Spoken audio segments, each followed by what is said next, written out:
Citizens are confident beings. This human being is so caught up in the monetary system that it is parallel to reality, with himself, with internal organs, senses, with the universe.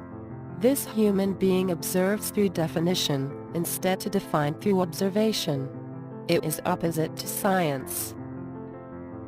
Just think about this, we are on a huge sphere because that's how we define this form, and we see this form like that, because the visual sense doesn't help us to see more than that, for instance the magnetic field of the Earth. So, we're standing on this giant sphere, among other such forms, in a formation called the solar system, in an extraordinarily big galaxy, one galaxy among billions of galaxies, all in a vast darkness. How can you be so confident in this situation? More than likely you don't realize. A father will always be confident about his parent and teacher status. He will give advice, although he has no idea about psychology or how behavior is developed. He will be a mirror of the culture, and he will teach his son to fish, to pick up girls, play sport, to do what the father likes or what is found in the culture they belong to, and teaches the son because he's confident about his father's status. A faithful man is extremely confident that God exists. A mother is confident that her daughter is the smartest girl in the world, that she's the best cook, or that she is a very good mother. A student who learns very well at school is confident in the educational system and even is proud of his grades. A businessman is confident about his business and economy. An actor is sure that he creates art. Art is a word with personal meaning, but considered universal. But the believer does not ask if the story is real. The mother doesn't ask what intelligence is, from whose point of view, what taste is, or what she understands about being a mother. The student doesn't ask what is the purpose of the educational system. A businessman does not ask what money is, who invented it, and what the monetary system is. An actor doesn't ask what he is actually doing, and those who appreciate art don't ask what art really means or which point of view is better. Art is art. Does it matter when it was done, how and by whom? What really matters in art? Most people on the planet Earth only scratch the surface of a subject. Once you ask yourself and investigate, you will be shocked by what reality will reveal, but it will make sense. All these monetary system citizens live, unfortunately, in a blind faith. Actually, to believe in something, to have faith, is like betting on an unchecked idea and guide your life by it. It's the riskiest thing you can do. The monetary system created these jobs, these fixed characters, and people jump in to fit one and behave like the character's description. For instance, even those who oppose the monetary system are rushing to fit into organizations, groups, activists, militants, rockers, rappers. This kind of confidence, that is actually a lack of information, stops a possible change of the system, a change of self, and upgrading. The system maintains the current state. What if the actual state is harmful to you? How will you change it?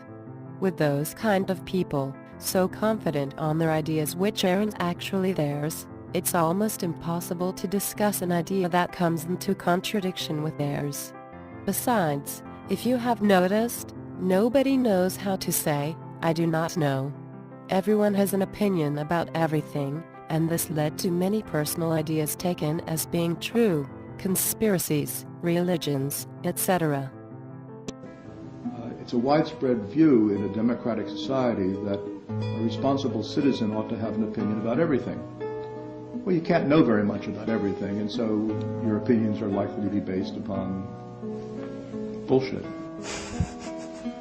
So the best thing to say is I don't know enough about it to give you an answer. I can't make a decision in that area. I don't have information on rockets or how man might survive on a distant planet, it's not my field. I don't know. That's the most difficult thing for people to say. I don't know. I can live with doubt and uncertainty and not knowing.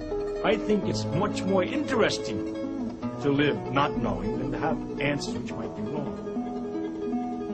I have approximate answers and possible beliefs and different degrees of certainty about different things, but I'm not absolutely sure of anything, and there are many things I don't know anything about.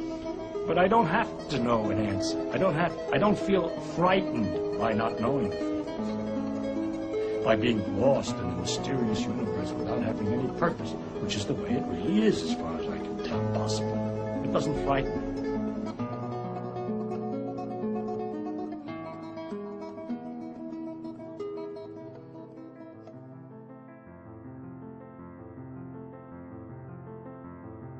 You're taught in school that everybody should have a right to their own opinion.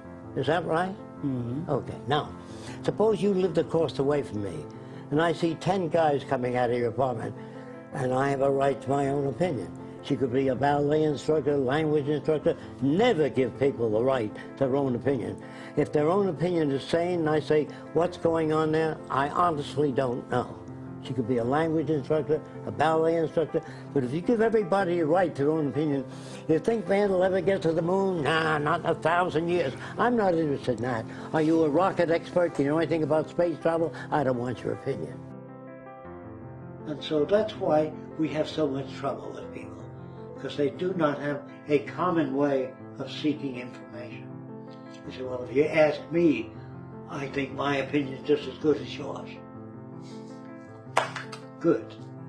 So people feel they want to feel equal to you. They say, that's your opinion. Now I'm going to give you mine. See? So they think one opinion is as good as another. And that's valid amongst people that don't know how to check things out. It is very possible that this state is really a reaction of the body, a theory that sounds shocking, but it's as real and demonstrable as it can be. We'll talk about this a little bit later.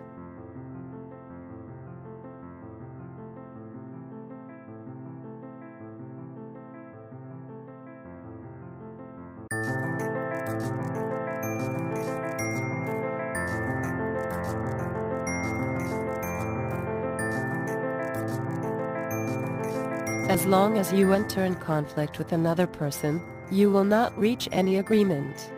Both will try to defend their idea, and will not be paying attention to the other, or if you notice that the other one is right, you will refuse to admit that because of the conflict state. The solution is not to get in a contradictory conversation that is, through definition, a conversation that will not lead anywhere. A discussion is different, and when you come across such people, give them the word. I mean, if you meet a man who is faithful and believes in God, then ask him how he believes, and from where he had the idea. Give him the word, tell him that you want to believe as well, to convince you, to show you how God really exists. So, maybe, you will discover something new, or maybe he will realize that he's wrong. Same with a man caught in the monetary system, money, cars, business. Ask him what is the ultimate goal, where he wants to get, and what he really wants to do.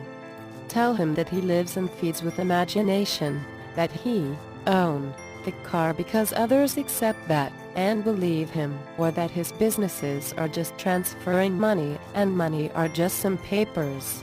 It's difficult to reach such people, but you can try to give them the word, to explain why they are so confident on their thoughts. The monetary system encourages this blind faith through illusion of voting and the right to opinion, although it's doing that into an extremely separated and different society.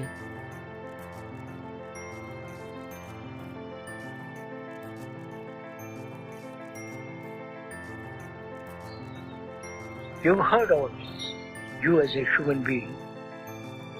Why don't you change? What prevents you? If each one of us asks that question, not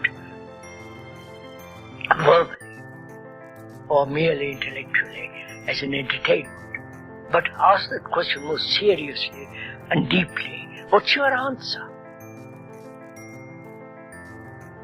What's your answer to this problem that human beings have lived this way for millennia upon millennia? Why haven't they changed? Why haven't you, who are listening now, why haven't you changed? You know, if you don't change, what the consequences are. You'll be nationalistic, you'll be tribal, insular, isolated, and therefore having no relationship globally, fighting, building up more and more armaments to destroy each other. Now, why don't you, if you are at all serious in this matter, why don't you ask yourself that question? Why am I, a human being who have been through all this, why haven't I changed? What would be your answer? Either you are not serious, you want to live a very, very superficial life, and that superficiality temporarily satisfies you, or you really don't care. As long as you have immediate pleasures, immediate satisfactions, you really don't care. You don't care for your children if they are murdered. If you really have no deep love, affection for them. If you had, you would prevent all wars. So, apparently, none of these things mean anything to you. Or probably you are so deeply conditioned psychologically. Of course, we are biologically conditioned, that's a different matter altogether. But psychologically conditioned, and one is not aware of it. And you can, unless that there is freedom from that conditioning, you will go on this way.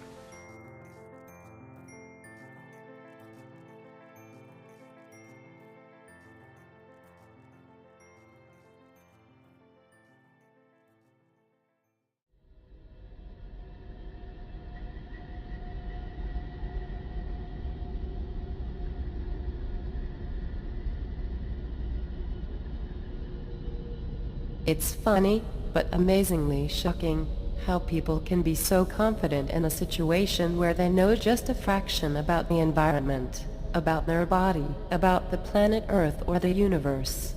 How can you be so confident?